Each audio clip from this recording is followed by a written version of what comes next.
tell me where this?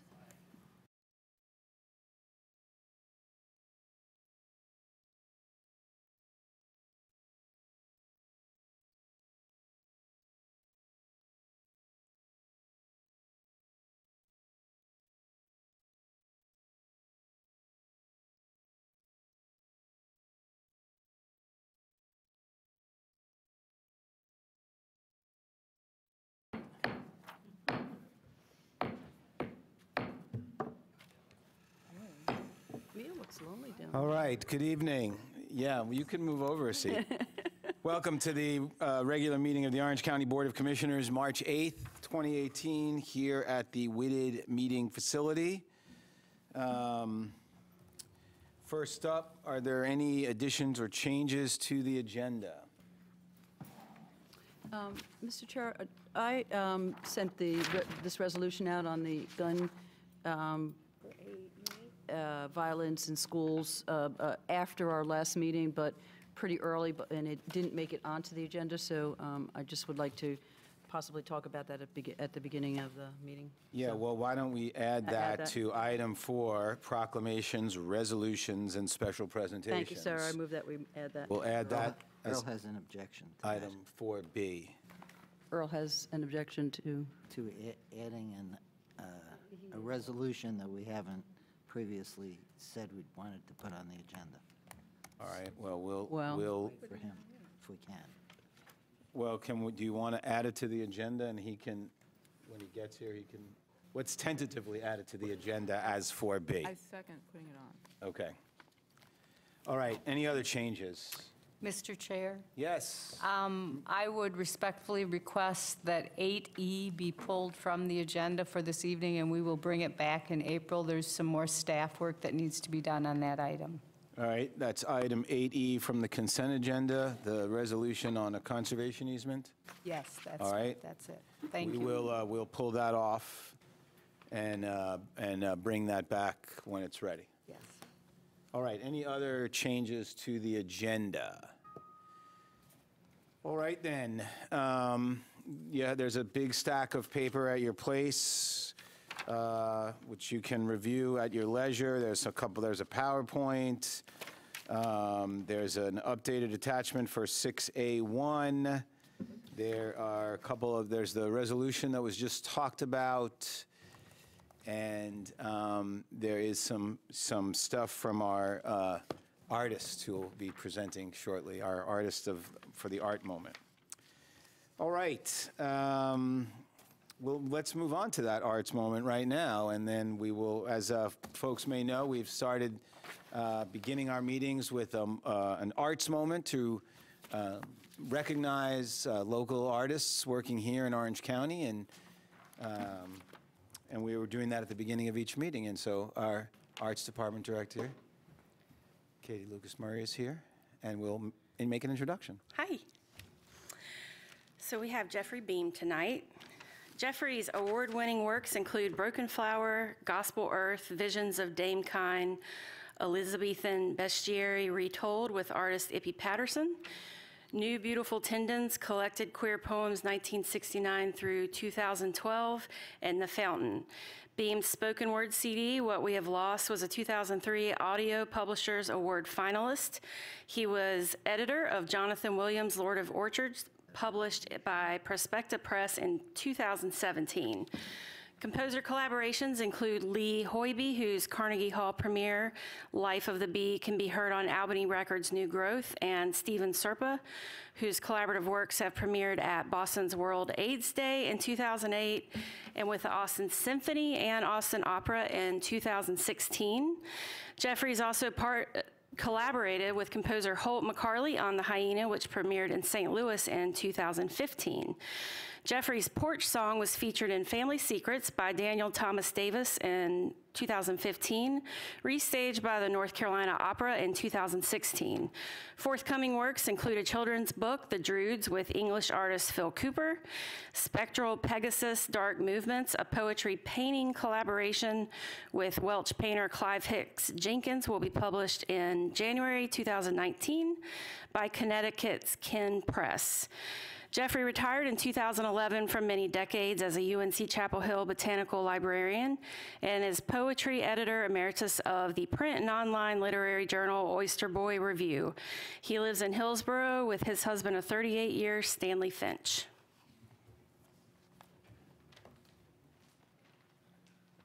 Hi, y'all. Good evening. Welcome. How you doing? I couldn't be any better. I moved to Orange County in 1975 from my hometown of Kannapolis, North Carolina, and am devoted to this county. It is my true home. Thank you and the Arts Commission for inviting me to share with you tonight. Thank you for all you do for our county and allowing me to share a few poems. The first poem is the broadside that I've left at your place, and I've also given you copies of the other poems that I'm reading, plus a couple extra. This is called Eno Crow. Eventually, you end up ambling past Bushwhack and Pine Cathedral to Eno Warble, light spangling through oak hickory, standing in, leaning over, water moss singing silent song to salamander, fish, terrapin. Up over never heard such cackle, tree-top black-robed caw, sparring oak muscle and water sinew. Boulders and call, loosening body's thrumming tether, needing only to be, not do, river coursing another river inside. Some of my poems are very short. Here are a couple. Our native wildflower, the bluet, will soon be blooming. Bluets.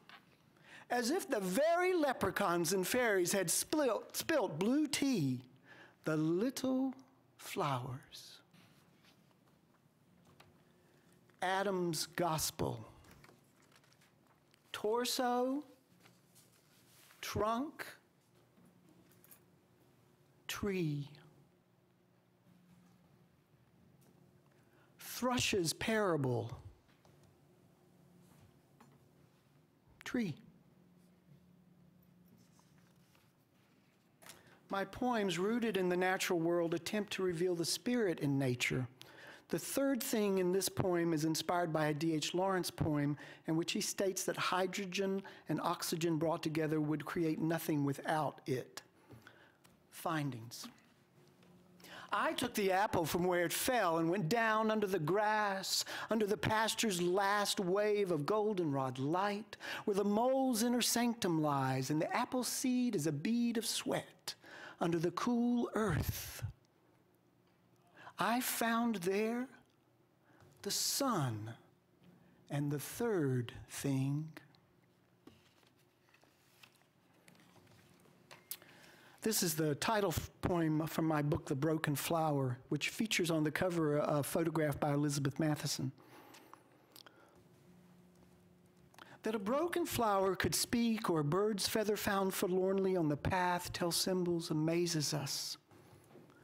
The last place we would think to look, there in the discarded, shattered world. The petals, no less lovely, still sing a loving intention. The feather, a floating memory forever lightened by its past.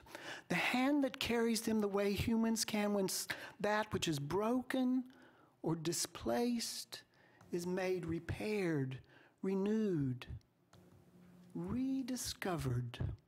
The most perfect feather, the most perfect flower, that the flower has no stem, only confirms it. And finally, the Lee Hoybe song cycle takes place in a beehive. There are 5 poems, and I was privileged to go to Carnegie Hall to read the poems there. Ars Poetica, The Queen. In collaboration with my others, I build this hive. As I am goddess, this then is my cathedral, built of wax and lives. Of light and honey, it grows around me. My first sensation was of yellow, a hum forcing my skin to see. Since then, I have sung the praises of this operation, and counted the mysteries, storing my drooly jewels. Thank you. Thank you so much, Jeffrey. Really moving and wonderful poetry. All right. Next up is public comments. And as folks know, we divide these public comments into two sections. The first part that we'll do now is for people who want to speak to an item that's not on the printed agenda. And then if you are here to speak to an item that is on the printed agenda, we'll receive those comments when we get to that item on the agenda. So there's a couple of people signed up to speak at this point. First up is Philip Nazari. Good evening, Commissioners. Some of you may know my name is Philip Nazari. I'm the Fire Chief at White Cross Fire Department in the southern part of the county. I came here tonight to let you know about a collaborative effort that we have been working on with the Sheriff's Office, EM, and all the fire departments in the county for a regional training facility for our first responders. As many of y'all know, in 2001, with the forming of the Assistant to Firefighter Grants after September 11th, we're offered funding for large projects at very reduced cost to us.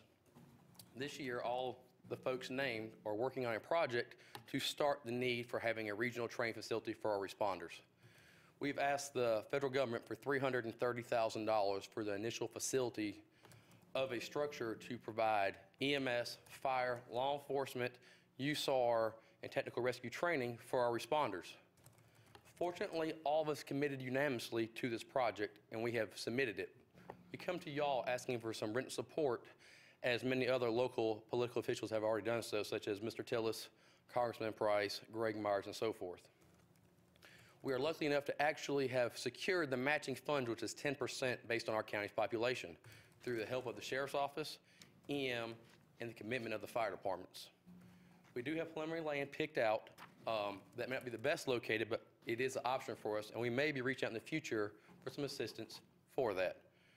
Merely tonight, we want to make you aware of the situation and how lucky we are to be able to apply for this opportunity, so it is on your radar and doesn't come as a surprise to you. Never has there been a collaborative effort that I can think of in Orange County in 21 years with all the fire departments that I've been here, and EM, and law enforcement to support a type of facility. By doing so, we'll provide the 470 volunteers, the career staff, all EM, all EMS, the ability to train and protect our community in a much more efficient and safe manner. And again, we come tonight asking for your support, as you see in upcoming agendas, written support of the project. Thank you very much. Thank you. We'll refer that in to the staff. I think they've actually already been in contact about providing that letter or whatever would be most appropriate. Yeah, I had a question. I thought I had sent an email. I can't remember. But are we doing this as a board as opposed to individually? I think it would be as a board. Okay. Yeah. Because I had gotten the email as well, and I didn't know. Yeah, I what think we it were would be doing. from the board. Good, okay. Okay, thank you. Tony, did you want to speak also? Yeah. Okay, Tony Blake, come on up. Tony Blake, and I'm here as the president of the board of directors for White Cross Fire. And I wanted to tell you that we, as a community, support this. And we're not asking the county for money for this.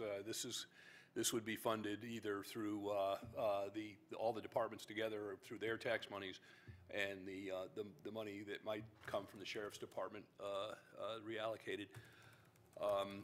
And I want to stress the importance for this for safety. And as I said in the email, when I look for volunteers, I want to be able to tell them that I'm sending them in.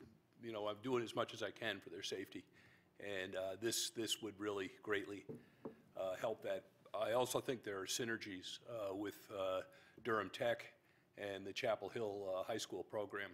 So I really think, you know, this is one of those rare opportunities where everybody got together and pulled together and solved the problem. So we're asking for a resolution from the board to support it, nothing more. Thank you. Thank you. All right, next up is Laura Streitfeld.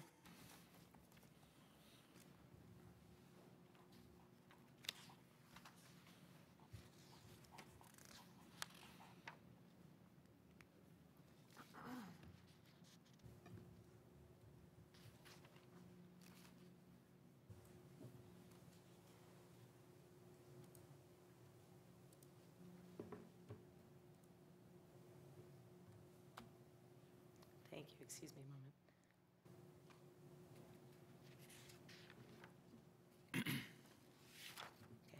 moment. Okay. Thank you for the opportunity to speak. I'm Laura Streitfeld with Preserve Rural Orange, and I reached out to all of you and sent this request about items that have been requested earlier this year.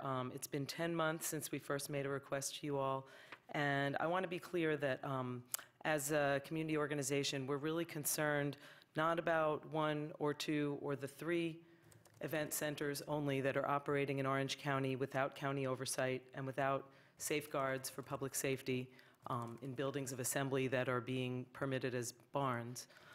But more broadly, here because I'm very concerned, and I think our community is very concerned about equitable access to information, and about transparency in land use decisions and policies.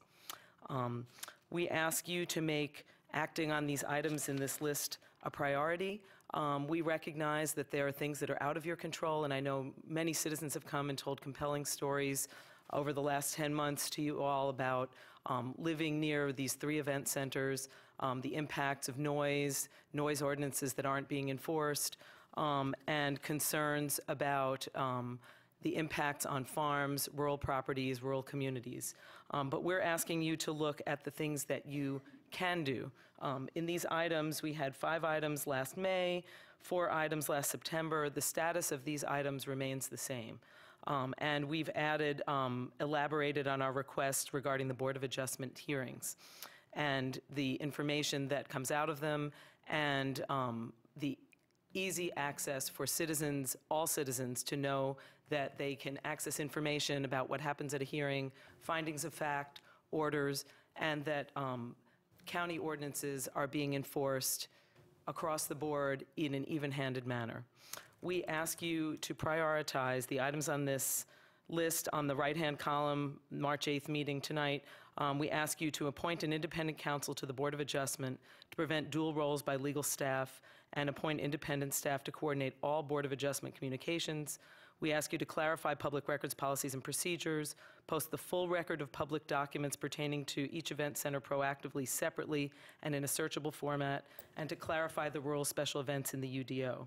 I want to show you my public records requests on behalf of the public and the community have been fulfilled for the last 10 years in an electronic format in which I requested them according to the law. For the last 2 months, I've received paper copies only when I've requested documents from county staff, and I've been told that I can come pick them up in person. I'm unsure if that's being applied even handedly to all of you and to Board of Adjustment members and to members of the media and other members of the public. So I ask you to take action on all of these items. Attend the Board of Adjustment meeting Monday night so that you can be there to see how it proceeds. Ensure that it's videotaped, as we had discussed with all of you over the last year, and take a look at some of the documents which we will forward to ensure that there's an even-handed treatment of all parties involved in Board of Adjustment hearings. Thank you. Thank you. All right. Next up are announcements, petitions, and comments by board members. And Commissioner Burrows? Nothing tonight. Commissioner McKee? Yes, the comments from Chief Nassari are pertain to a discussion last night at the Chiefs Council meeting where this was reviewed in a bit of detail, the procedure and the steps going forward. This would be a collaborative effort by by these departments. So I'm glad that our chair responded back that we would move forward with that, because that's exactly what I was going to petition. Oh, and one more thing. Chief Nassari, I owe you an apology. You called me this morning. I was tied up, and I'll be honest, I forgot to call you back. Commissioner Jacobs. First, I was actually going to petition that we ask the manager's office to make a comprehensive response to the list of petitions that Ms. Streitfeld has presented over the last few months, just so once and for all we could put together what our response is, and so members of the public can see what our policy is. I also wanted to report to the board that DOT is putting up the fence on the Orange Grove Road Bridge. They're out there like 11, 12 o'clock at night and doing it so they won't interfere with traffic, and it's taking them weeks, but they're doing it, and that's the coldest time of the day. So that's something that we had asked for. And what are you doing out at the bridge at that time? Yeah, how do you know? Coming back from meetings, Oh, what okay. else? Or games. And then I don't know if we put out a press release, but I know in our email, we got information that Paler Street is now part of the state system. Yep. And I hope that people in Perry Hills know that that's a change in status, so that Yeah, man. they understand that it's theirs as much as anybody else's. There's, at your place, there's a handout. It's short. It looks like this. The manager, deputy manager, and I met with the executive director of Go Triangle last week, and we presented a list of what I had identified as issues that were of interest to the board, and we went through them, and I think we got positive responses on all of them. And we should be getting a change in areas where we were dissatisfied. You can just see from this what some of them were, and they came up at our most recent meeting. I also wanted to petition for a resolution today, coincidentally being International Women's Day, for the Orange County Board of Commissioners to go back on the record, I'm sure they've done it before, to urge the state of North Carolina to ratify the Equal Rights Amendment. Nevada finally did it. They're the 36th state. There need to be 38 states. And I'm sure our legislature can't wait to embrace equal rights for women as well as for men.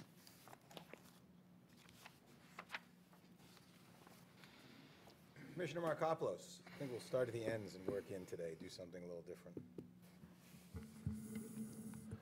So I've been thinking about the green tract as we move ahead and appear to be getting ready to resolve some things there, including affordable housing projects, and thinking about the competitiveness of solar power and the fact that we might have an opportunity to incorporate a community solar generating facility as part of an affordable housing project there.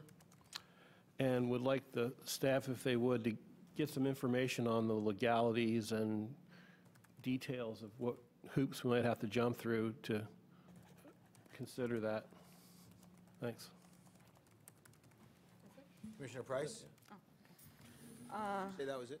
That's it. Okay, yeah. Commissioner Price? I have several.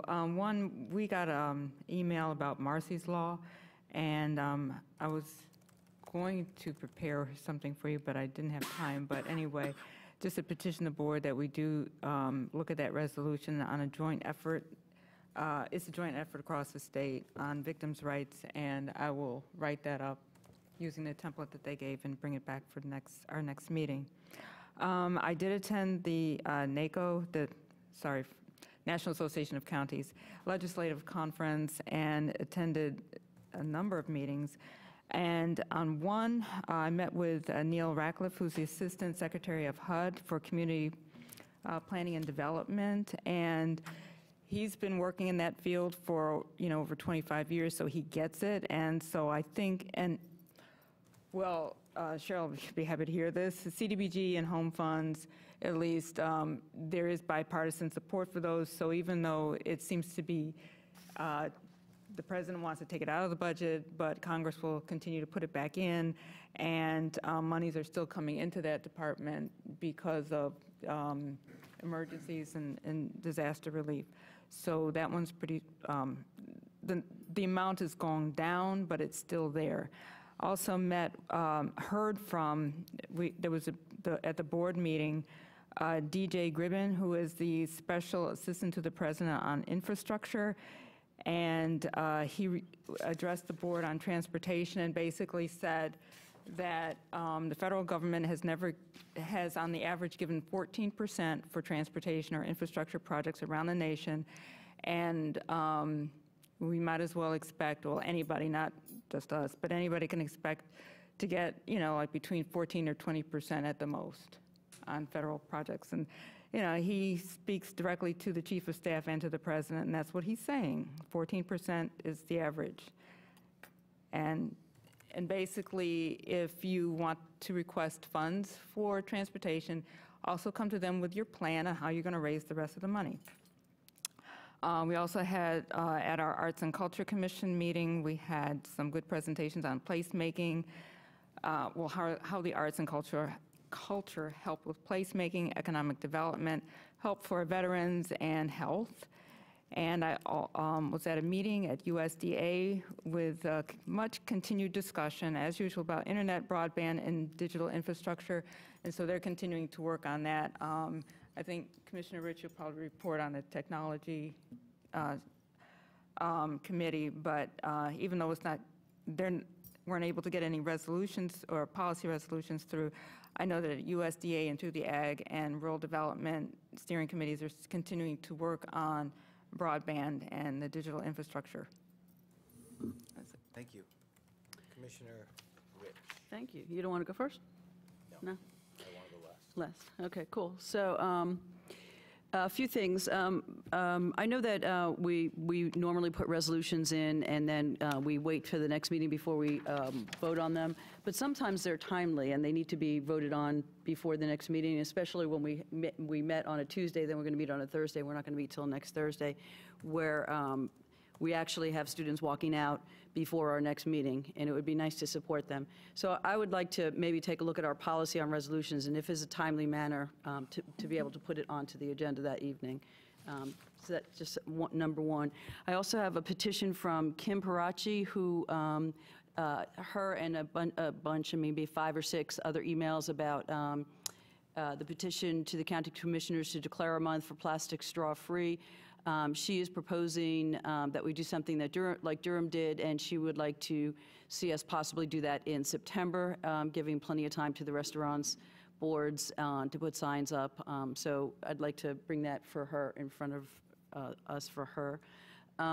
Also, yes, it's International Women's Day, but it's also Women's History Month, and in the past, we've actually put proclamations out, and I guess we sort of missed that this year. We didn't have, someone didn't raise that. I know Commissioner Price has raised that in the past. But I thought I would just read the proclamation that was put forth in 1987. It was the first one, and it was a joint resolution to designate the month of March 1987 as Women's History Month. And it's real quick, Mr. Chair, I'll read fast. Whereas women of every race, class, and ethnic background have made historical contributions to the growth and strength of a nation in countless records and unrecorded ways, whereas American women have played and continue to play critical economic, cultural, and social roles in every sphere of our nation's life by constituting a significant portion of the labor force working in and outside of the home, whereas American women have played a unique role throughout our history by providing the majority of the nation's volunteer labor force and have been particularly important in establishing the early charitable, philanthropic, and cultural institutions in this country, whereas American women of every race, class, and ethnic background served as early leaders in the forefront of every major progressive social change movement, not only to secure their own right of suffrage and equality and equal opportunity, but also about the abolitionist movement, the emancipation movement, the industrial labor movement, the civil rights movement, and other movements to create a more fair and just society for all.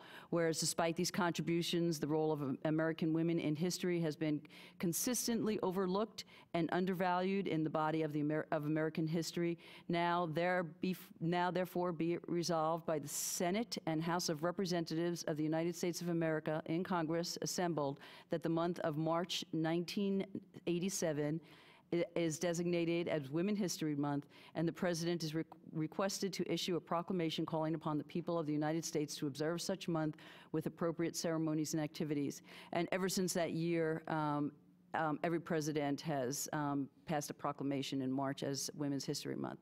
So I would just like to recognize that, and even though we didn't make a proclamation, I'm happy to have read that. I'm happy that you read it as well, and maybe we can bring the proclamation when we bring Commissioner Jacobs' ERA. We did one. Yeah. We did that last year. We gave the plaque to a group. Yeah. So we could still do it. It's only this March 8th. So let's do it. All right, excellent. Okay, so I want to just follow up on Commissioner Jacobs' petition about the points that were raised about the Board of Adjustment. So in addition to getting a report back on what we've done, I think, as I recall from the list, there are some matters for policy discussion. So that I think the board should have some discussion about. And I would like to get that on, request that to go to agenda review and see about getting it back with whatever report we get if there's items to be discussed, policy matters to be discussed. I would also like to find out if it is possible to have the meeting on Monday recorded.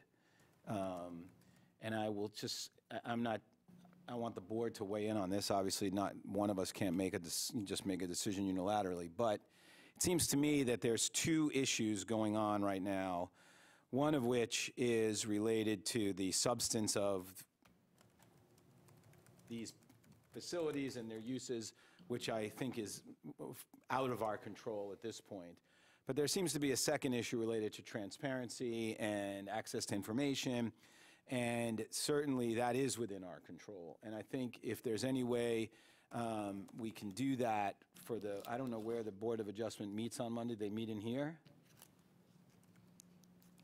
They meet in the West Campus building, on the basement usually.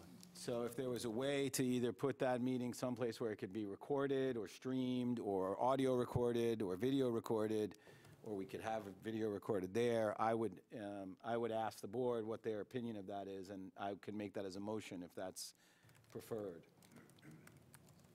I will make that as a motion, that there is some way to, Second. okay, motion's been made and seconded. Any further discussion? All those in favor? Aye. Aye. All those opposed? That motion passes unanimously. So we will look into making sure that that meeting gets recorded and for folks who can't be there. Question? Yes. I'm sorry, did you want to? I was just going to ask, is it just that meeting, or are we planning on doing Well, every Board of I- Adjustment meeting moving forward? I would say that question would be resolved when we have the discussion, the fuller discussion of all of the issues. Yeah. But I think as an initial showing of Okay. good faith, that we ought to at least have this one done. Commissioner Jacobs? That addressed my question. All right, very good. All right, that was the only thing I had. So with that, we'll move on to item 4, proclamations, resolutions, and special presentations. We have the first one on the agenda is a resolution opposing a change from election of judges. And I know Commissioners Price and Jacobs worked on this, so if one of you would like to read it. Okay.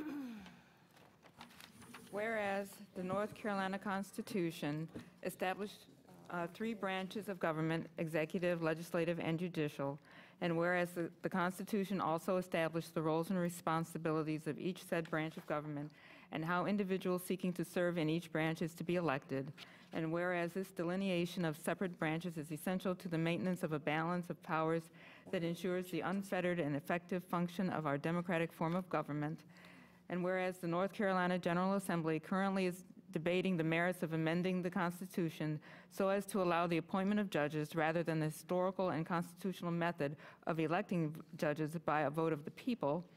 And whereas the Orange County Board of Commissioners believes that members of the judicial branch of government should continue to be elected by the voters as opposed to being selected by members of the legislative branch or by some other process that may be established by the legislative branch.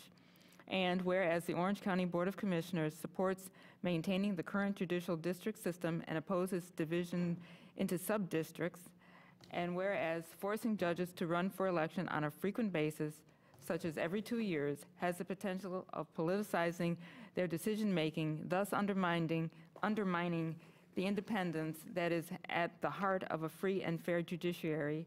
And whereas at its regular meeting on March 8, 2018, the BOCC voted unanimously to send this resolution to its state legislative delegation, as well as to the boards of county commissioners of all other 99 North Carolina counties.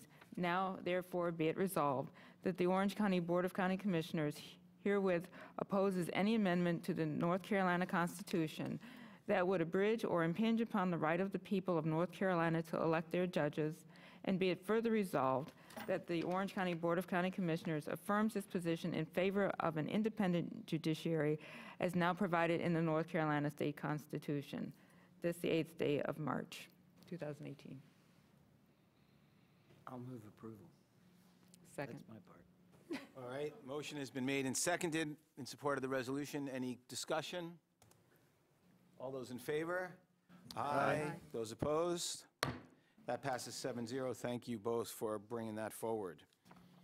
Item 4B is a resolution from Commissioner Rich and a friendly amended version from Commissioner Price that is at your place. And Commissioner McKee, in your absence, I just want to note that Commissioner Jacobs, on your behalf, noted your standing concern about Transparency. about bringing resolutions Yes. on the same day. So Yes. And I will register that again. That's as far as I'll go with it, but I have an issue with the, what I consider transparency of the issue of bringing resolutions forward on without public notice. All right, so that concern is noted officially, and we'll look at Commissioner Rich's petition. I don't know if if that's actually written in the policy or not, but we'll look at that and determine that'll be a question for discussion. All right, with that, then we have Commissioner Rich. So, yes, Commissioner Price and I spoke about this briefly right before the meeting, and what Commissioner Price is recommending is that we take one of the paragraphs out, which would be on the pink sheet would be the second to the last paragraph, and instead of having it as a whereas, make it as a therefore be it resolved. So that's where that yellow part changes, if you can take a look at that. And I'd be happy to read this. This is a resolution in support of local youth-led efforts calling for state and national action to prevent gun violence in schools and communities nationwide.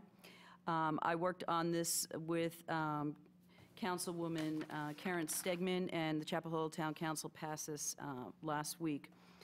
Whereas gun violence is a crisis in the United States, especially for children, and whereas the U.S. has the highest rate of gun violence among its peers, including nearly 6 times the gun homicide rate in Canada, more than 7 times that of Sweden, and nearly 16 times that of Germany, and whereas on average 24 children are shot every day in the United States, and whereas more than 150,000 students attending at least 170 primary or secondary schools have experienced a shooting on campus since the Columbine High School massacre in 1999, and whereas along with school shootings, countless other lives are impacted by gun violence that do not make headlines every day, 96 Americans are shot and killed, and hundreds more are wounded each day in this country. Whereas every child deserves to learn in a school that is safe, and adults must do more to protect our students and schools from gun violence. Excuse me. And whereas young people in our community are taking the lead in solidarity with Marjorie Stoneman Douglas High School in calling for action by state and national leaders, and asking that adults listen and follow their lead. And whereas these grassroots and youth-led efforts build on the momentum of Black Lives Matter, the Dreamers Defenders, Moms Demand Action for Gun Sense in America, America's for Responsible Solution, and other efforts to amplify the majority of voices who support sensible gun control legislation in the U.S. And whereas these youth are taking part in protests and other actions to demand that they be kept safe in their schools.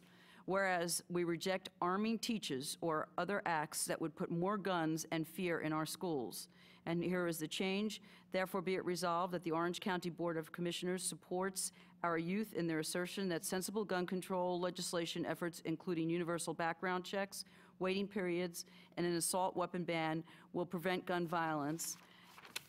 And be it further resolved that the Orange County Board of Commissioners supports the youth-led actions to make their voices heard and call on the community and the state and federal elected leaders to act on sensible gun control legislative measures to prevent further gun violence in our schools and in our communities. And be it moreover resolved that a copy of this resolution be forwarded to Senators Richard Burr, Tom Tillis, Congressman David Price, and Governor Roy Cooper on this, the 8th day of March 2018. And I move this resolution. I'll second it. Okay, the resolution has been made and seconded. Commissioner McKee? Yes, I would ask the amender, I don't know the proper word, I'm struggling for a word here, but Commissioner Price, in the additional, your friendly amendment, what I would like to know, because it says assault weapons ban, are you thinking a ban totally, which would require the confiscation of the assault weapons that are already out there, or are you speaking of something like a ban on purchase of future or Well, a future actually, ban? I didn't actually write that. I just moved it from being a whereas clause to therefore be it resolved, just to show that we were supporting the youth. This was that was the language in the original. Okay, my mistake. This discussion was the ban on purchasing automatic rifles. Would you accept the change of the language Such as? to take that out and in its place put and a ban on the purchase of assault weapons, and also replace the word prevent to reduce, because I don't think you can prevent. So could you say that again, please? To change the wording after the comma, waiting periods, comma, and a ban on the future purchase of assault weapons To reduce? that will reduce, not prevent, but reduce. Sure, I'll It can be read, it can be easily read as confiscation of assault weapons, I'll and I accept don't that. think that's ever going to work. My understanding is about 5 million of them out there. So, okay. And then, if I might, I would also like to have, or to offer an amendment to say, be it therefore resolved that the Orange County Board of Commissioners supports efforts to reduce the availability of violent movies, games, and other media, and supports efforts to address mental health issues through additional funding of services on the state and federal level. I will not accept that. You can break that down if you would like to two separate suggestions. But I mean, mental health is one thing, but game violence, I won't accept that. So you, Or TV violence. I just don't think that applies to what the spirit of this is. The spirit of this is. we'll argue that in a different day. I will Okay. accept that. We fundamentally disagree, so let's Okay. not argue that right now. Sounds like we I need to will have a drop- beer. I mean, No guns. I will drop the first one. I'll just drop that out. We can debate that on a day. As I say, we fundamentally disagree on the effect of violence through movies, songs, and games. So I'll drop that. But would you accept the second one that I mentioned as a friendly amendment, that Orange County Board of Commissioners support efforts to address mental health issues through additional funding of services at the state and federal level. I actually don't think it belongs in this resolution. Without it, I can't support it. I think And that's that- fine. This resolution is to support youth-led protests against gun violence. I think mental health issues are completely different than gun violence. They play a role in gun violence, but it's not the same thing. Okay, so let me clarify for my own benefit then. The resolution is intended and aimed on simply supporting the youth effort. That's correct. That is the spirit of the resolution. If that's the spirit of the resolution, then I will support it. I've got issues, not particularly with some of the wording, because, to be quite honest, these quote-unquote assault rifles, which I don't know have ever been completely defined, or military-style rifles, are not designed for hunting. So I will support it with reservations, but at some point, I would like to have our board, and I know this is an out-of-line comment, but I would like our board to have a discussion at some point in time over whether we do support or do not support these violent movies and games that exist that I really believe plays into the mental health of children. So I'll leave it at that. All right. So the motion has been made and seconded with the amended language to the paragraph highlighted in yellow. Any other discussion? With Earl's amendment. Yeah, to that paragraph, not any of the others, yeah. All right, any other discussion? All in favor? Aye. Those opposed? That passes 7-0. Thank you all for bringing that forward. All right, moving on, then we're come to the regular agenda, item 6A, request to utilize social justice funds for emergency assistance payments. The board will consider allocating $125,000 from the Social Justice Fund for emergency assistance payments for Orange County residents. Our DSS director and good friend Nancy Costin is here to make a presentation. Welcome. Good evening. So I come before you because this year we have had a difficult time staying within our budget with the demand we have had for emergencies. It has varied year to year somewhat, but this year I think a number of factors contributed. But I think the rising housing cost is one of the issues we've seen in how much it costs to prevent someone from losing housing. When I first came, $150 might have been enough to delay, but it's gotten so that's very difficult if you're trying to actually prevent someone from losing their housing.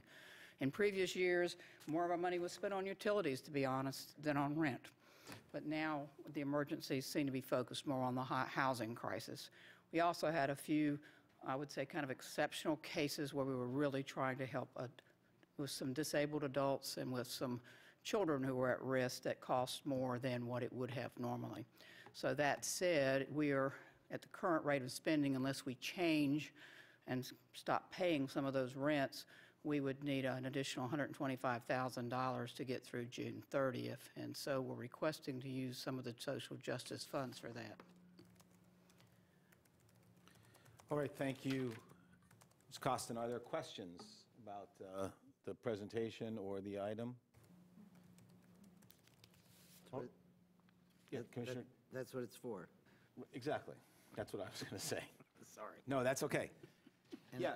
If I could just point out, thanks to staff, we have a little blue sheet here that takes the fund all the way back to 2003.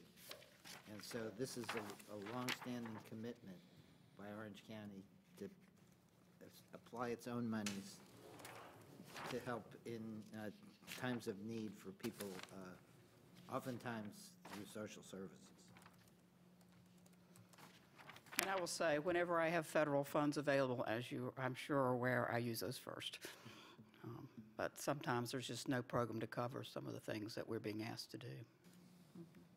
So I have a question. Is do you see this as a sort of more of a anomalous situation right now based on all the circumstances, or what we're seeing is a trend where we can anticipate these higher costs or these higher levels of expenses going forward? And is that something we ought to be thinking about as we're going into the budget? So I think it's both. I think we did have some very unique situations this year, and we helped some people get housed when it was so cold where we really were afraid to have them on the street at all. And I also think some of the other efforts that are going on with housing and with some of the nonprofits may also relieve a bit of the stress if some of those things work. So in trying to coordinate with that, so like in my budget request, I would probably not be asking for this kind of increase next year. But again, like I said, it has varied sometimes from year to year also, just kind of in terms of who needs the assistance. But I don't see it going down, I mean, to be frank, because I think we all know that to help someone not lose their housing is one of our best strategies for not having to deal with what happens next when we can't find a place for them to live. And so trying to pay some of their rent has been one way to salvage a placement they're in. But it's gotten a lot more expensive. So. Other questions or comments on this item? All right, then, the recommendation from the manager is that the board approve the allocation of $125,000 from the Social Justice Fund to the Department of Social Services to address the need for, the continuing need for emergency assistance. So moved. Move. Second. Okay, moved 4 times and seconded twice. All those, and pretty much everyone either moved or seconded it, so it's almost like the vote's on the, all those in favor? Aye. Those opposed? That motion passes 7-0. Thank you. Thank you. Nancy, and as Commissioner Jacobs pointed out, this is why we set up the Social Justice Fund, to recognize the, to have the flexibility in these critical situations. So I appreciate the work that the Department of Social Services is doing, and also the staff, and also this board for, having the foresight and the strategic vision to anticipate these kind of challenges.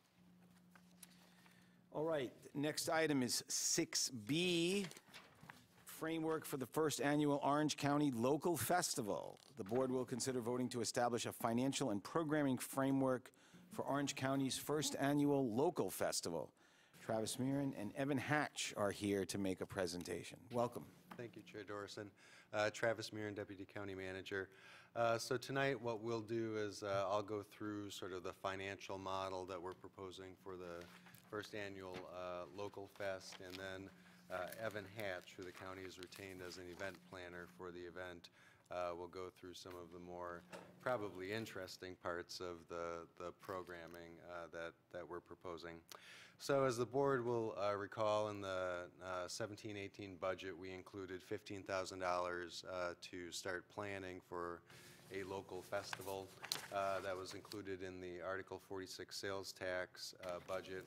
We subsequently issued an RFP, and as I mentioned, retained the services of Evan Hatch to help us begin planning for and sketching out what local fest might look like here in Orange County. Should the board authorize us moving forward tonight, we would begin in earnest a marketing and social media campaign with create a website and do both social and traditional media, start formalizing some contractual relationships that would be required for vendors who are on the site, people who are doing demonstrations, and musicians, and also begin the process of formally securing sponsorships, as you'll see as part of the proposed financial framework. So the purpose from a financial perspective that we're proposing is to replace funds that Breeze Farm had been receiving. Breeze Farm is the agricultural incubator that the county participates in. UW Extension does the educational programming, the plant program. They used to host what was called the Farm to Fork event and collected about $30,000 in revenue from that event. That event moved out of the county, and so we were looking for a way to replace that revenue that had come from the Farm to Fork event of about $30,000. So in working with Evan, and Evan has assembled a staff team of a variety of county departments, which he'll discuss later, we've come up with a framework for the event that would include a budget of about $50,000. to pay for things like equipment rentals and entertainment, and then finance that through the Article 46 sales tax account. As you know, the Article 46 is our sales tax for economic development purposes. Half of it is used for economic development and half is used for education. So the portion that's allocated to economic development would finance the $50,000 in expenses.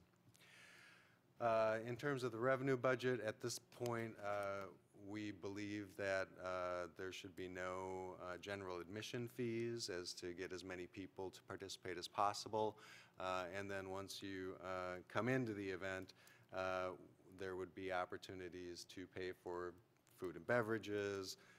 We're proposing to have a beer garden, a rental area for artists who are selling their art to be able to showcase it and sell it. And then charges for some of the activities that are going on the grounds that day. Pony rides, for example, might require a nominal fee, and part of that revenue then would be shared with the county to support Breeze Farm up to $30,000. So the idea would be the first $30,000 that's raised through these various methods would go to Breeze Farm. Anything collected in excess of that, at this point, we're not confident there will be excess, but to the extent that there is, that would be used to offset the other costs of producing the event. So that's sort of how the revenue would come in through sponsorships and then through sales at the event itself. So with that, the programming framework, I'll turn it over to Evan Hatch. We probably can't say this enough. The event is proposed at Blackwood Farm Park, Saturday, September 29th. So with that, I'll invite Evan to go through some of the programming. I have one question. Go ahead, Commissioner Price. Is the $15,000 for the event planner included in that $50,000, or is that a separate allotment? Right, so that was budgeted this year, so it'd be Oh, okay. in addition to, yeah. Evan? Commissioners, thank you. Thank you for this opportunity to be able to talk with you. I am here to make a presentation for a proposed Local Fest 2018 to take place at the Blackwood Farm Park in Hillsborough, North Carolina, ideally located close to I-40, to Highway 86, and to New Hope Church Road. The first slide will talk about the 5 W's of Local Fest, which is a structure that I often address in planning of events. Why? The 5 W's: who, what, where, when, and why. The who will be presented by Orange County, North Carolina government in support of the Breeze Farm Incubator, excuse me. This festival will be a local grassroots festival celebrating, promoting Orange County's commitment to heritage, diversity, to culture, sustainable living, which has become quite the buzzword and is quite popular nowadays, and agriculture as well. Where, again, Blackwood Farm Park, the address in Chapel Hill, North Carolina. September 29th, we are hoping to stage that festival as a one-day festival from 10 in the morning until 6 in the evening, perhaps 7 in the evening. And why is to serve as a fundraiser for the Breeze Farm Incubator to promote agricultural and economic stability models for Orange County, North Carolina. This county is already very far ahead of the curve on that. We wanted to help celebrate and to take part in that as well. The 6th W is how. Working together, by working together. All of these organizations, and forgive me if I have them wrong, the names wrong, these are people that we see as very important partners in making this festival take place. The Visitors Bureau, the Orange County Arts Commission, Orange County Cooperative Extension, Emergency Management, Public Health, Information Technology Department, the Sheriff's Office, Solid Waste Department, Public Transportation, Environment, Agricultural, Parks and Recreation, and Economic Development. We see this very much as a team, a team effort, and so far have received a lot of support from local departments and a lot of interest from local departments as well. So a rough outline, essentially a list of some of the things that we are planning for Local Fest. Drawing mostly specifically from Orange County, but also from other areas that may have similar backgrounds and culture. We're essentially talking about the culture that is tied to agriculture in this county. So from the culture coming from this discipline, music and dance stages, a demonstration kitchen. We've had success in the past in other festivals in setting up an outdoor kitchen that passes inspection to offer cooking demonstrations and food preservation and food preparation as well, as food is also is a very popular movement nowadays. Craft vendors, these would be local artists working with the Orange County Arts Commission to secure local artists. Agricultural demonstrations, which I'll go to in just a moment. Food trucks and a beer garden to be closely related on the grounds. Lots of kids areas and activities, mostly drawn from traditional culture of farm culture of Orange County and surrounding areas. Educational opportunities as well. We believe that education is a part of all of this. Entertain and educate is vital, and agricultural experiences as well. Next, if you'll excuse, we have a rough drawing, an overview of Local Fest as it is planned for Blackwood Farms. Now, tomorrow we'll be going and walking the site, offering some more specifics, some exact measurements, and those kinds of things.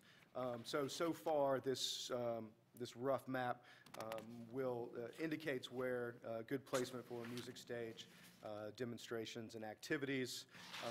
And what we mean by demonstrations and activities, a local soccer team will put on a demonstration, a clinic for kids to learn basics of soccer.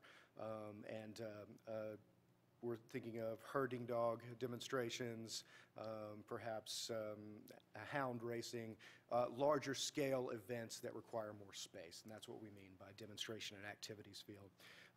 The festival entrance is right off the only entrance to Blackwood Parks. We also have ticketing and, not ticketing, but information booths, food trucks and beer gardens, and again, we're still working with the good staff at Blackwood Farms to put this together. And again, this is a preliminary budget, and we're seeking input from people who are tied to this event. Proposed musical dance acts, Jake Xerxes Fussell, musician on Chapel Hill's Paradise of Bachelor Records, lives in Chapel Hill, plays acoustic Americana music. The 5 Points Rounders, an interesting story, the guitar player there being one of the leading farmers and from the Breeze Farm, one of the go-tos as a standout, successful business entrepreneur from the Breeze Farm. Working with local partners, Music Maker Relief Foundation, to find a roots musician, to a mariachi group from Durham, also a drum group that is tied to the Okanichi Band of the Sapani Nation from this region as well. The Green Level Entertainers, featuring former members of the Red Clay Ramblers, again, local, historically significant band, and also the Bouncing Bulldogs, which is a very exciting jump rope group that is based out of Chapel Hill. Just some overviews of some of the farm demonstrations we're speaking about, historical quilt making, the farm, the sheepdogs. There is a gentleman who trains these sheepdogs in Orange County. Sorghum making and molasses, sorghum grinding and molasses making, sorghum making, sheep shearing, things that tie into the agricultural experience that a lot of folks who grew up in more urban settings may not have ever seen before. The next slide talks a little bit about some of the kids' areas and demonstrations, again, all tied to Orange County. Partnership with Paper Hand Puppet Intervention, a local artist, actually from Durham, but who has done a lot of work in Chapel Hill for the university. Cornelio Campos, a recent immigrant from Jalisco, Mexico, who works in narratives of migration. Volunteered face paintings, pony rides. We think that draft wagon rides around the outside is also a good chance to make money as well as talking about some of our local storytellers. So as you can see, we have a wide range of entertainment possibilities. For the demonstration kitchen, again, still working in progress. The ability to talk about food as a craft and as an art form, and also showing folks who may not have that access to traditional food preparation to actually see what goes on in the old kitchens and still goes on today in sustainable agricultural practice. Again, also a great opportunity for stage sponsorship as well. And we're thinking also of recreating the old baking contest that they have sometimes at county fairs and county festivals. So far, at least we have verbal confirmation from many groups. Weaver Street, we have not spoken with Weaver Street Market yet, but with Carborough Coffee Roasters, Mapleview Farms, Vimela's Curry Blossom has showed an interest in being one of our food trucks. Hillsborough Barbecue, Mystery Brewing has showed an interest and has also recommended the Botanist and Barrel Cider and Winery for the separate beer garden event. And then we mentioned the baking contest again as well. And finally, the last slide to talk about why do all this. 6 points: education, outreach, promotion, to act as a fundraiser for Orange County, to bring together a lot of people from a lot of different communities in Orange County to celebrate the diversity and artistic and agricultural background of this county, and to foster a sense of pride in this community. So why do all this? It's all about community and bringing everybody together. I thank you for letting me speak, and I'll take any questions. If you have any questions, I'm happy to go. All right, thank you. Are there questions for Evan or for Travis? Commissioner Markopoulos? A question and a thought. So this full stem brewing is full steam brewing that's on there? Yes, sir, I could have used it. So, so they're from Durham. That's correct, sir. I like them, but Yes, sir. we got Steel String in Carborough. Perhaps a better Anybody choice. approach them? I have not approached them yet, sir, no. Okay, I think that'd be a good idea. Steel string? Yes, yep, Musicians, such as guitars, okay, Yep, steel string? yep. Absolutely. Yeah, they have beers named after Bill Monroe and stuff. So I know that this is not the time to throw out all our brilliant ideas on you, and I know that this will be a great start, and we can reassess next year and come back with other ideas. But I do have one idea to consider. Yes, sir. And thinking about people coming in free, which is a great idea and maybe a missed opportunity at the same time. And one solution that may have another value is to charge by the car. Yes, sir. Like charge $5 a car, and that would encourage carpooling, biking, walking, whatever, and still make a few bucks off the people coming in. Presently, the man with the idea to come up with the festival has suggested that in the spirit of sustainability and low impact, that we have no cars on site, Okay, great. Only demonstrators and vendors All right. who are going to be showing at the festival have parking there. Otherwise, we'll be working with Orange County Transport to bus folks in from other sites. That sounds good. So that is the plan right now. I'm open to anything. though. Even $1 a person, maybe? Just I think suggested donations are a wonderful thing. Yeah, okay. Other comments? That answered my question. I was wondering where, I couldn't see how you'd have the parking handled on that site, so this makes a lot more sense. I have a question Yeah, go ahead. for Travis.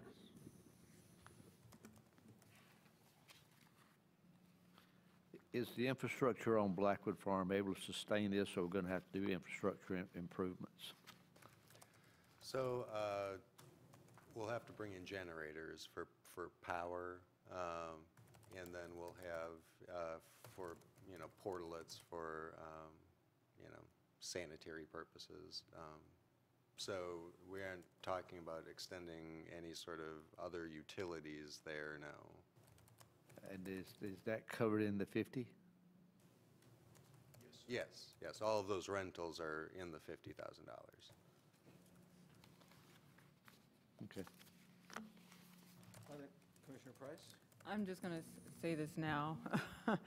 I would, because we're using taxpayer dollars and because, you're advertising it as local fest, I would like to see it as suggested here, that, donations if you want to give, to enter.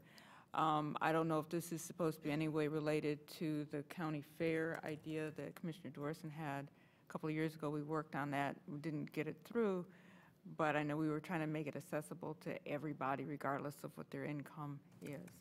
So I don't know if this is supposed to be similar to that. It sounds quite a bit like it, but I think, offering this free of charge, at least to get in. I know that, you're making money on other, on the food and other things, but I would just hope that at least people can just come in free. So that's my position on it. Right. So we had discussed a fee structure sort of as we were starting this, and I think sort of following some previous decisions of the board, we thought it probably should be free to start, and then we can expand on that later. But if the board is interested in some sort of fee structure for admission, I mean, I'm not. Okay. That's what I meant. I was just stating my Okay. position. I like what you were thinking originally. Okay. Commissioner Jacobs?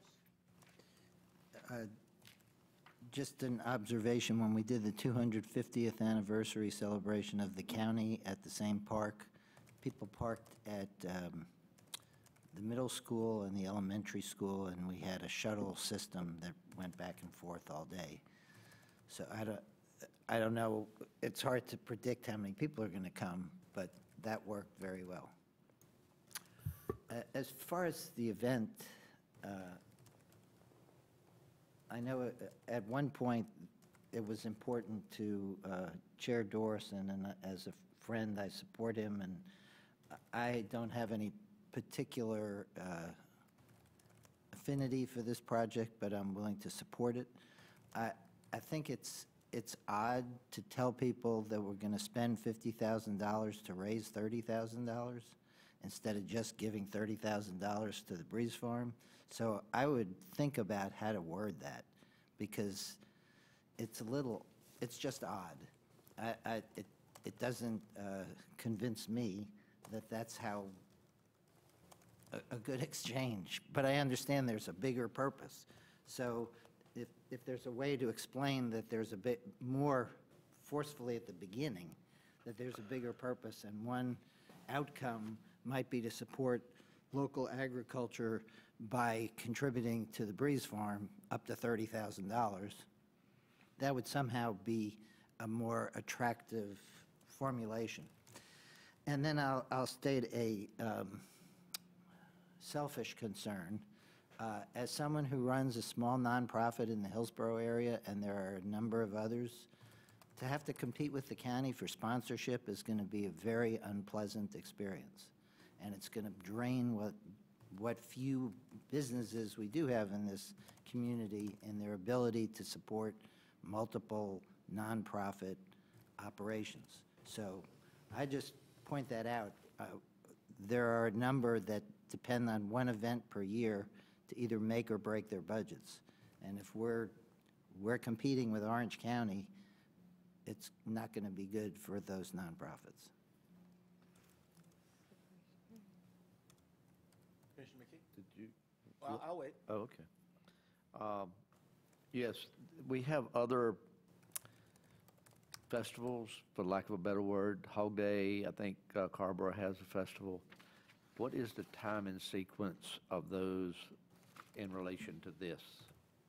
You've studied the calendar. Yes, sir.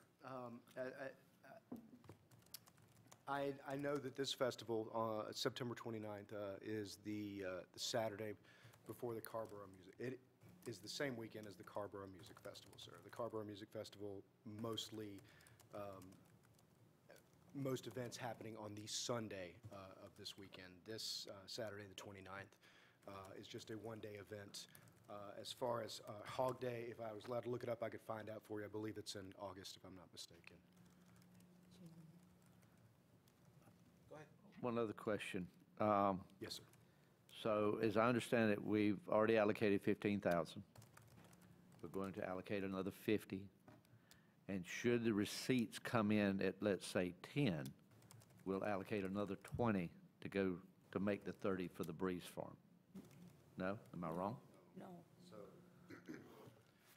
only the amount raised up to 30 would go to Breeze Farm. So if we only raise $5,000, that's all that gets transmitted to Breeze Farm. So the most... Then I misread something. Yeah, sorry, I didn't explain that well. So the exposure for the county next year would be 50. Now, we are going to have a little left from the 15,000 allocated this year, so whatever the balance is will just get applied to that 50, so it will be some number less than 50. But the Breeze Farm will only benefit to the extent that funds are raised by the event itself. I have concern over that, because if this is to replace money to the Breeze Farm, I don't know how we could not give 30 to the Breeze Farm. Commissioner Jacobs, and then Commissioner Rich. I probably missed it, but is there a target for the amount of sponsorship money that you're trying to raise? Is there a cap, a target, or it's open-ended? Presently, sir, it is open-ended. We're developing a structure, a tiered structure for sponsorships. My initial thoughts are that no individual sponsorship would go over $20,000. Much would be much less significant. Not significant, but much less of an expense for most businesses. We have not officially set a target for that. I would like to see all the money raised to match, to offset the cost to the county. $50,000 would be a noble goal, sir. Commissioner Rich? Hog Day is the 14th and 15th of September. And so the sponsorships are going to cover the cost of supposedly the $50,000 that we're putting into this? Is that what the plan is? And where are you raising the money that goes to Breeze Farm? Okay. So all of the sponsorship, all of the revenue collected by the event, up to $30,000, will go to Breeze Farm first. And what is that, where is that revenue coming from? Only sponsorships? Sponsorships and sales and rentals. Sales of what? So to the extent that a food truck is there, they may pay some percentage of their earnings that day back to the county. Okay. In exchange for the space, right? So if we raise $30,000, all of that goes to Breeze Farm, the county pays $50,000.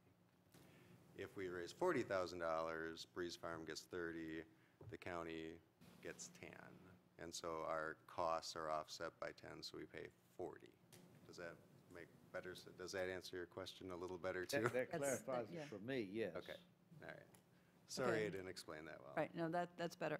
And also to Commissioner Jacobs' concerns about the wording, I think it's important to really show that we're featuring local artists and in every, category, whether it be food, sewing, bands, and that's the importance of this, to have the ability for artists to showcase their work. And just like we're having poetry at the beginning of our meetings now, this is just a much larger gathering to have people exposed to the rest of the community that wouldn't normally get exposed. So some of that wording should be in there as well. I mean, I'm not a wordsmith on this. I mean, you all have to We'll figure that out, yeah. Thanks. Other comments? Commissioner Price? Just for clarification, so the sponsorship money, you're going to ask for some major donations. Is that expected to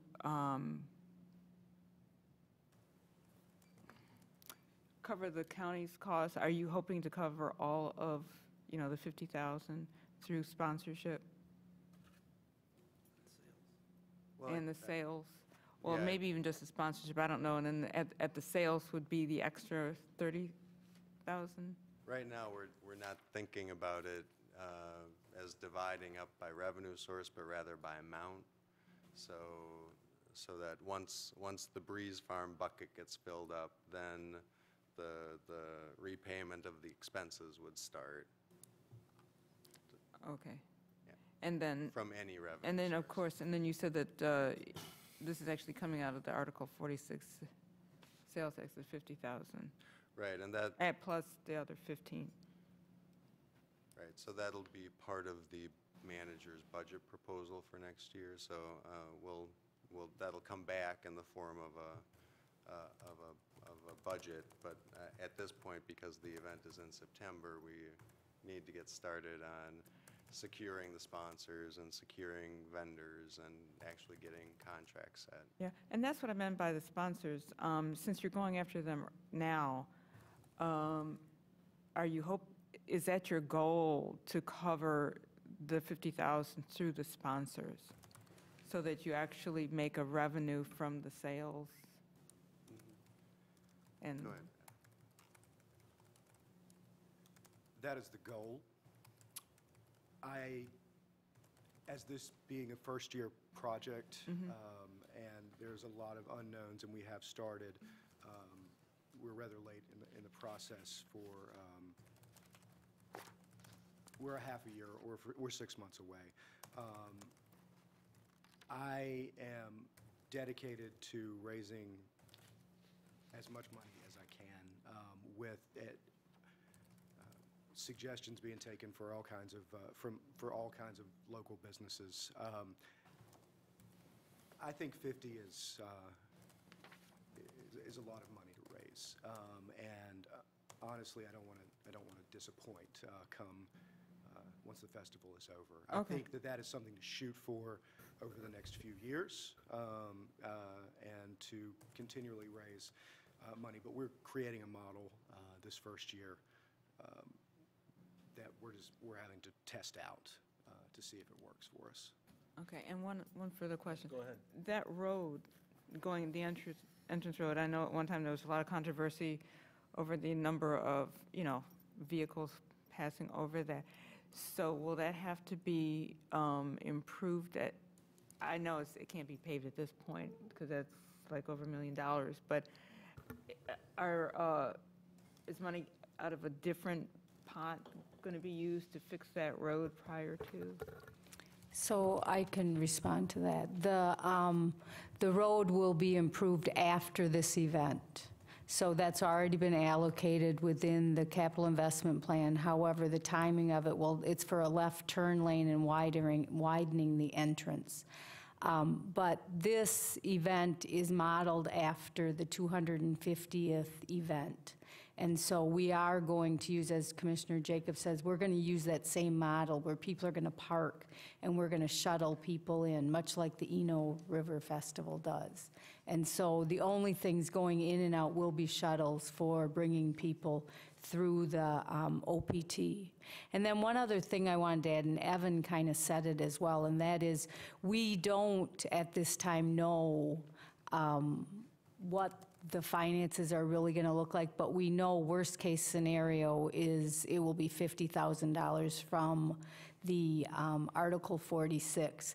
We did not spend all of the $15,000 this year, so it will be less than 50 because we won't spend any more of the current this year.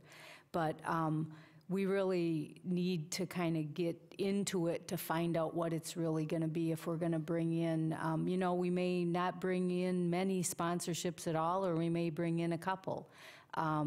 So we're going to find that out, and we'll know that, and we will report back throughout this process so that you're aware of what's happening as we go forward. Commissioner Markopoulos? So that, whatever that dinner was called, was it Farm to Fork or Farm Table Dinner or whatever it was? That raised $30,000? And that was at $100 a ticket, if I recall? So $30,000 was raised $100 at a time from individuals. I don't know if you've considered this, but in addition to major sponsors, maybe we could send out the call that people could be, friends of Breeze Farm. Indeed.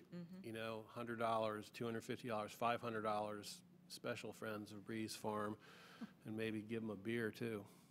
Give them a coupon. That's friends of local. They get a and that is addressed in our tiered system as well. We're also talking about sponsors larger than, not just in Hillsborough, but all of Orange County. So, in Chapel Hill, and maybe even reaching to to other communities in this area, so as not to tax just Hillsborough, but all Other comments? businesses. Commissioner McKee? Travis, can you explain to me how this ties into economic development?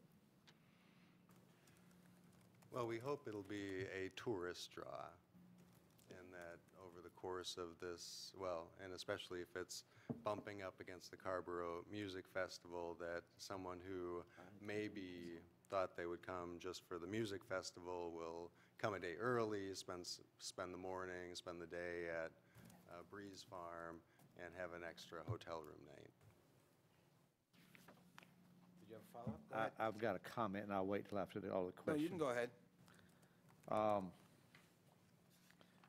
I'm a bit reluctant to support this for multiple reasons. Commissioner Jacobs mentioned one of them that I was going to bring up, and it's good. I don't know what we're going to do the next time another nonprofit comes forward and with a good suggestion, a good program, and we don't fund it.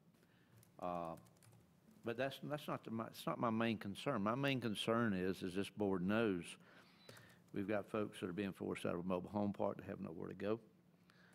We've got schools. I drive through Chapel Hill High every morning and every afternoon unchallenged. And anyone else can do the same thing. We need more security in these schools of some sort, and it's going to cost a lot of money. And $50,000 is a drop in the bucket to address a lot of this stuff.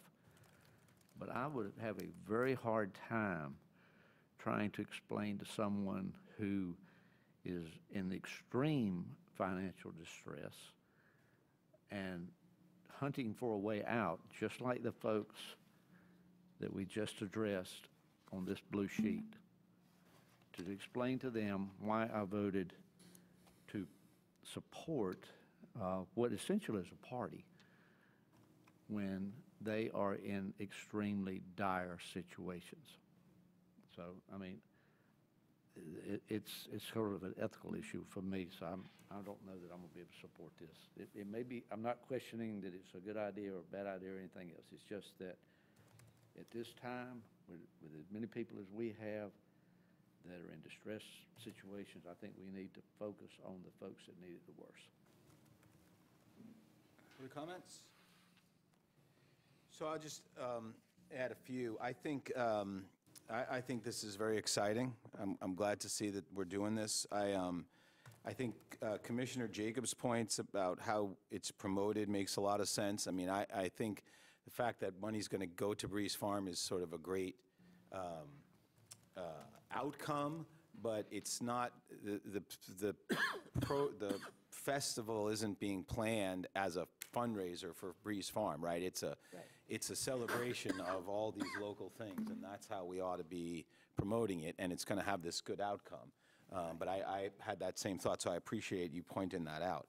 I think, I also think that to Commissioner Markopoulos's point about steel string, for example, I think that if this goes forward, we ought to look closely at this outline.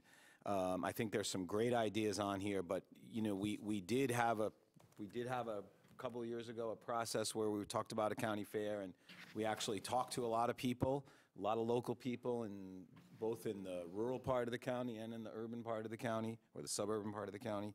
And I would just really encourage us to be more creative. The Bouncing Bulldogs are great, but they also, they show up at the festival, and they show up at, you know, and they do their thing. And so this is an opportunity to reach some different constituencies.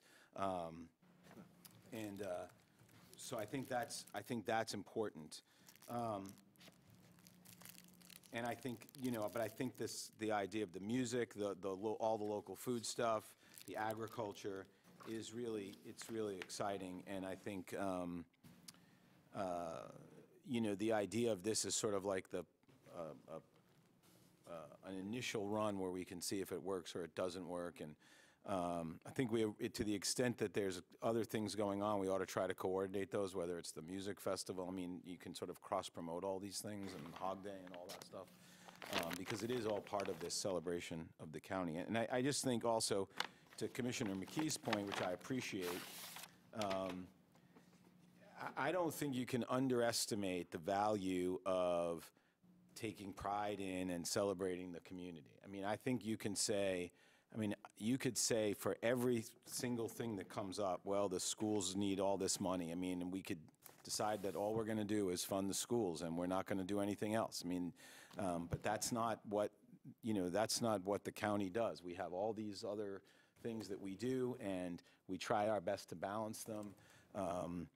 And I think that, you know, this is a limited amount of funds, which I think, and I do think it has an economic development component. That's certainly how we talked about it a couple of years ago.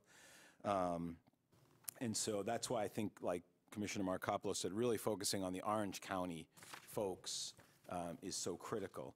But I'm encouraged. I think it's a good idea, and it also highlights the Blackwood Park, which I think is great, and so I'm happy to see this coming forward. Commissioner Rich? Yeah, I just want one comment. Can we figure out the beer garden before this all happens? The last event that Commissioner Markopoulos and I were at in Hillsborough, there were more kids that were in the beer garden than adults, because the adults couldn't leave the kids outside the beer garden. If they wanted a beer, they had to bring the kids in.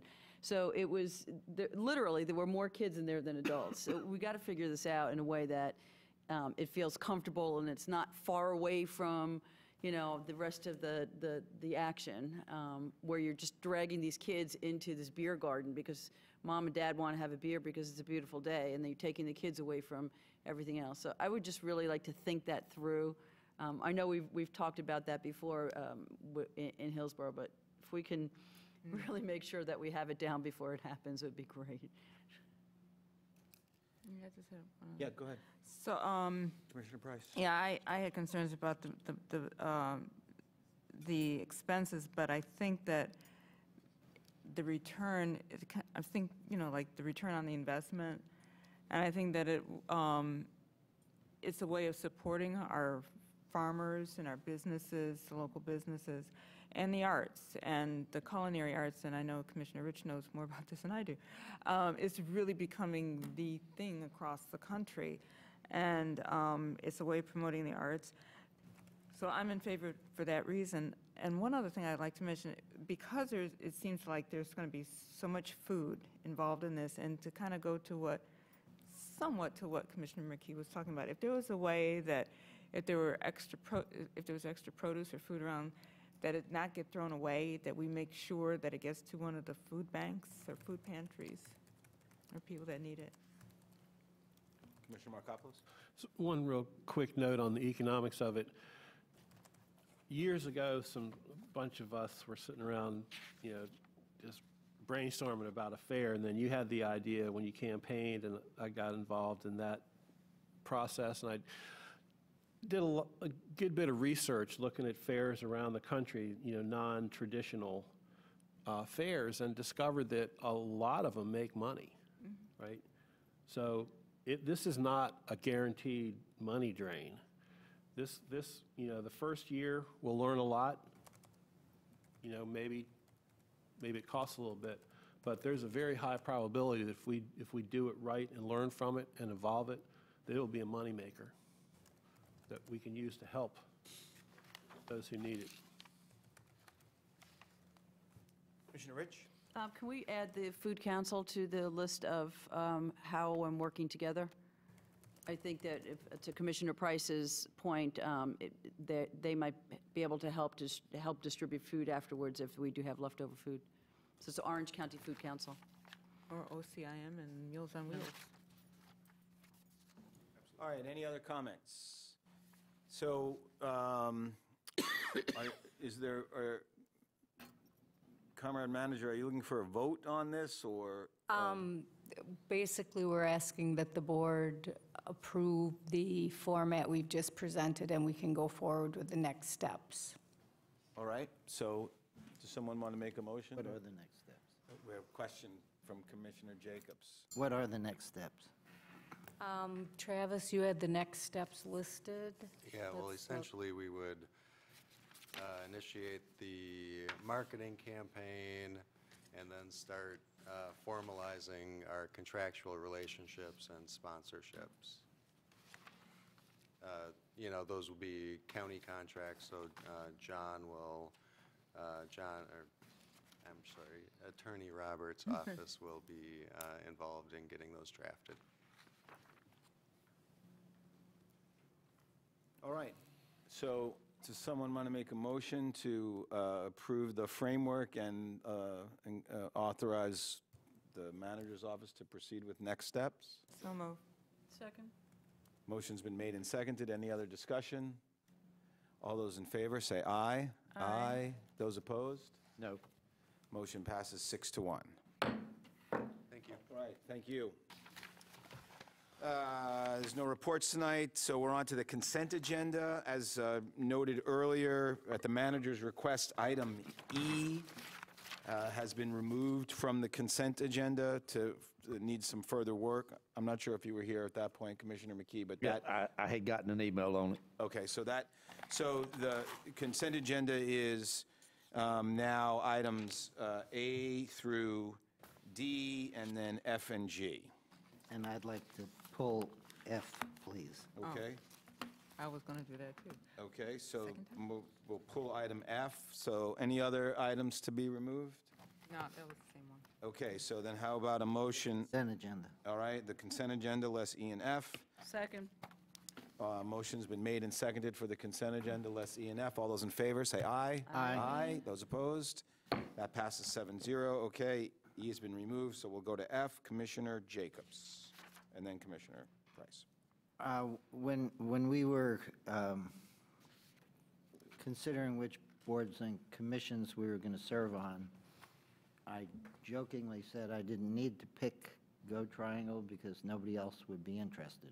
So it was never really up for discussion, and I never really picked it. It was just mine. Oh, you picked it. It was just mine. And subsequently, just the other day, Commissioner Markopoulos said to me in passing, when you are no longer here, and I would like to pick up the Go Triangle position. And so I sent him an email yesterday, and I said, why wait? So why don't you take that position now while we're doing these assignments? And so we bring that before the board.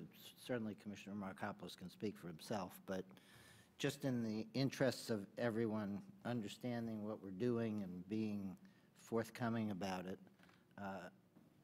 I feel like I had a certain role that I was fulfilling for the board, kind of trying to at least corral something that we had a difficult time with. I'm not sure that I have succeeded, but there's at least a corral, and maybe Mark can continue. Commissioner Markopoulos can continue that. So I'm suggesting that we just allow Commissioner Markopoulos to become the Go Triangle representative if that is his desire. Commissioner Markopoulos, do you want to?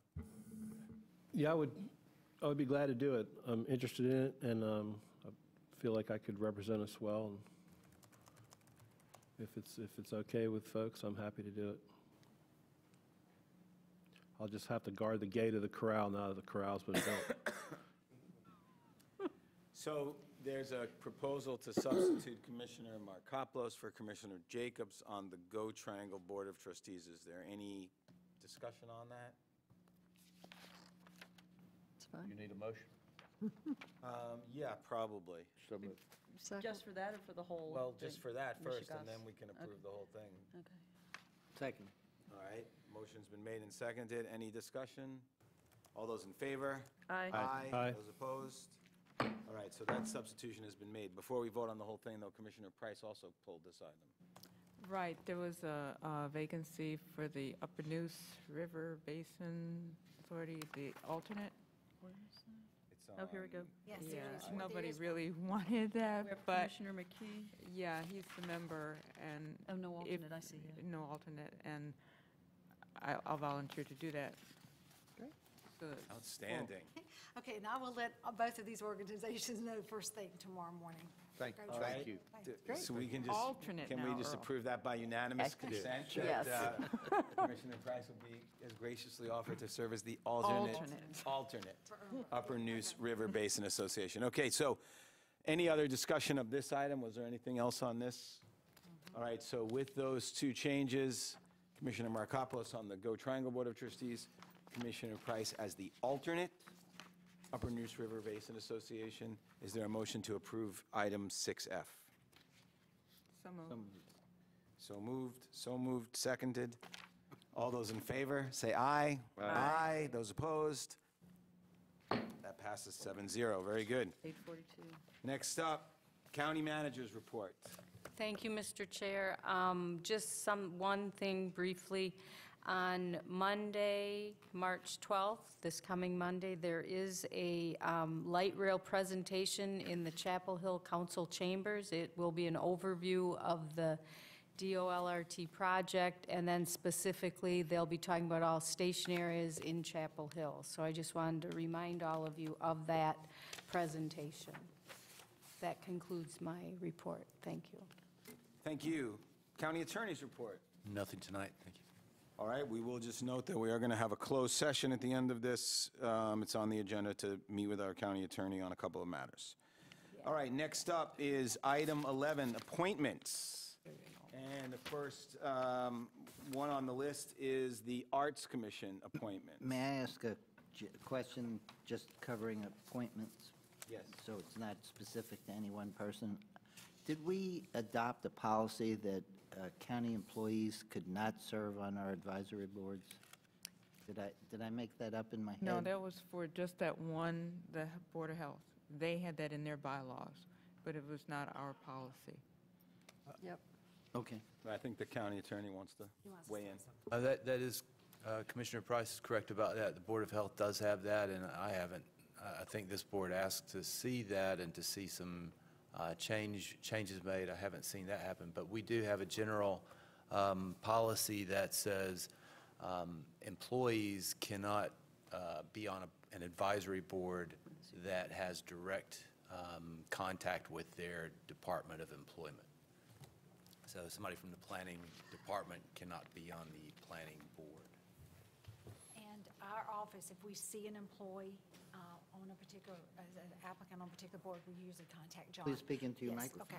Okay. When our office sees an employee as an applicant on one of the boards, we usually contact John's office, the county attorney's office, for verification and direction to move forward or not. So it sounds like there isn't a blanket prohibition, but a limited prohibition. Just wanted clarification. Thank you. All right, so the first up is, do you have a question? or- No, I want to, Okay. well, Well, before we start, I just want to, I don't think it matters, but I just, in the interest of full disclosure, want to note on the Arts Commission that there's a recommendation for an appointment of my partner. So just, I mean, there's no financial interest or anything, obviously. No but- concern. She's a Yeah. good artist. Well, you're very kind. All right, so their Arts Commission. So I move position number 1, Marcella Slade, position number 2, Tim Hoke, position number 8, Bronwood Merritt, And position number 12, Anita Mills. Second. Okay, motion has been made and seconded to fill positions 1, 2, 8, and 12, and there will be no vacancies if we make these appointments. Any discussion? All those in favor? Aye. Aye. Those opposed? That passes 7-0. 11B is the Chapel Hill Visitors Bureau, and there are 2 recommendations. And Mr. Chair, for position 1, I nominate Rachel Shavitz, who is the Town Council at-large position, and position number 16, Libby Huff, would be at-large, and I think that's probably what Commissioner Jacobs might be referring to. Libby was on the board when Lori Policelli became sort of the overriding communications person, and at that point, she had to step down because she was answering to Lori. She no longer answers to Lori. So I know that was a concern in that supervisor position. So I do nominate both of those, 1 and 16. Second. All right, motion's been made and seconded for Rachel Shavitz and Libby Huff. Any discussion or other nomination? Do you want to make a discussion? I just want to make a comment that at this meeting, we have actively searched to diversify this group. And this is, the Visitors Bureau is one of those boards that we are over and over again, feel like we have problems doing. The next position that would be up is a UNC position. It's held by Aaron Bockenheimer now. We are actively going and working with UNC to try and find someone that, other than, to diversify. So I know we talk about that a lot here, and we're all making that effort. I just want to let you know that this board did make that effort, and it's still a concern, and it's an ongoing effort. All right, thank you for that information. There's been a motion made and seconded. Any further discussion of these 2 nominees? Any other nominations? All right, then, all those in favor, say aye. Aye. Aye. Those opposed? That passes 7-0. 11C is the Nursing Home Community Advisory Committee appointment. There's 1 appointment, and I will again note, this is just a reminder, this is a board where the people have to go through a year-long training period before they can be nominated, before they get to us, and that this person who's recommended has completed that 1 year of training. I'll nominate Ms. Stein for position 2. All right, motion's been made and seconded. Any other discussion or nomination? All those in favor? Aye. Those opposed? Passes 7-0. And then the last appointment is the Orange County Planning Board. I'd like to nominate for position 3, Ms. Roberts, for position 4, Ms. Fletcher, and for position 7, Mr. Spitzer. Second. All right, motion has been made and seconded for Ms. Roberts, Fletcher, and Spitzer. Any other nominations or discussion? All right, all those in favor, say aye. Aye. Aye. Those opposed? That motion passes 7-0. All right, there's some follow-up items in the packet. And now I need a motion to go into closed session to discuss the county's position and to instruct the county manager and county attorney on the negotiating position regarding the terms of a contract to purchase real property, and that's pursuant to 143-318.11A5, and then also pursuant to 143-318.11A3, to consult with an attorney retained by the board in order to preserve the attorney-client privilege between the attorney and the board. So moved. Second. All right, motion's been made and seconded. All those in favor, say aye. Aye. Those opposed? All right, we're going.